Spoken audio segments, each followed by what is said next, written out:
पूर्व केंद्रीय संचार मंत्री पंडित सुखराम को हिमाचल प्रदेश में संचार क्रांति का मसीहा या भगीरथी भी कहा जाता है, जैसे कि हर कोई भलीभांति जानता है। और राज्य की राजनीति का चाणक्य भी इन्हें कहा जाता है।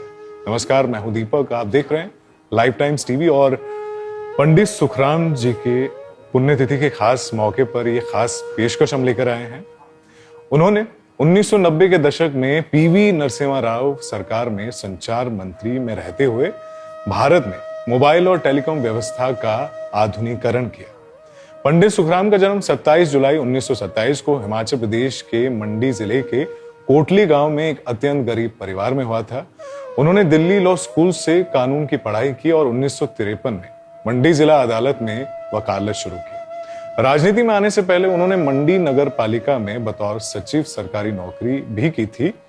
उन्होंने अपना पहला चुनाव 1962 में प्रादेशिक परिषद के सदस्य के रूप में जीता। इसके बाद उन्होंने मंडी सदर विधानसभा सीट से रिकॉर्ड 13 बार चुनाव लड़ा और कभी विधानसभा चुनाव नहीं हारे। वो राज्य सरकार में वित्त, लोक निर्माण और कृषि जैसे महत्वपूर्ण मंत्रालयों के मंत्री भी रहे। 1984 में पहली बार लोकसभा सांसद चुने गए और राजीव गांधी सरकार में रक्षा उत्पादन योजना और नागरिक आपूर्ति जैसे विभागों में भी कनिष्ठ मंत्री रहे। इसके बाद 1993 में उन्होंने संचार मंत्रालय को संभाला और स्वतंत्र प्रभार उन्हें मिला। 31 जुलाई 1955 को भारत की पहली मोबाइल कॉल सुखराम जी और पश्चिम बंगाल के तत्कालीन मुख्यमंत्री ज्योति बसु के बीच में हुई थी। सुखराम जी ने विशेष रूप से जापान जाकर मोबाइल तकनीक को भारत में लाने की बड़ी भूमिका निभाई थी। 1996 में सुखराम जी का नाम एक बड़े टेलीकॉम घोटाले में भी आया था, जिसके बाद सीबीआई छापों में उनके घरों से करोड़ों की नकदी बरामद भी हुई। इसके चलते उन्हें कांग्रेस से निष्कासित कर दिया गया और बाद में उन्होंने अपनी नई पार्टी हिमाचल विकास कांग्रेस बनाई और 1998 में भाजपा के साथ मिलकर सरकार बनाई, जहां उन्हें हिमाचल का किंग मेकर कहा गया। 95 साल की आयु में 11 मई 2022 को दिल्ली के एम्स अस्पताल में इनका निधन हो गया। हिमाचल में संचार व्यवस्था लाना कितना मुश्किल था, इसके बारे में बात करते हैं। 1990 के दशक में हिमाचल प्रदेश जैसे पहाड़ी राज्य में टेलीकॉम लाइनें बिछाना आज के समय से बिल्कुल अलग और बेहद चुनौतीपूर्ण काम था। उस दौर की प्रमुख मुश्किलें कुछ इस प्रकार की थी। एक तो जियोग्राफिकल कंडीशन जो थी वो अपने आप में ही गंभीर। हिमाचल का एक बड़ा हिस्सा ऊंचे पहाड़ों, गहरी घाटियों और घने जंगलों से घिरा हुआ है।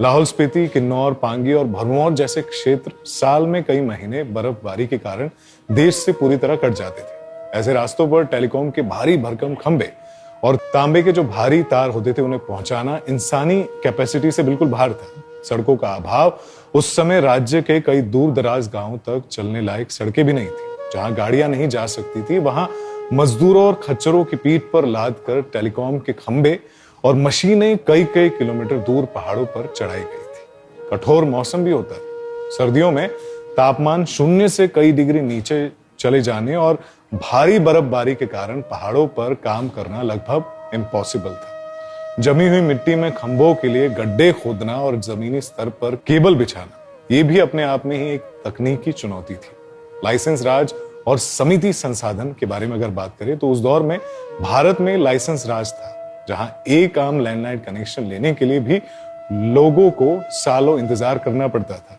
तो मंत्रियों की सिफारिश लगानी पड़ती थी और सरकारी तंत्र और संसाधन बहुत सीमित थे। और तत्कालीन टेलीकॉम विभाग यानी कि डॉट के अधिकारी पहाड़ों पर पैसा खर्च करने के घाटे को इस तरह से मानते थे।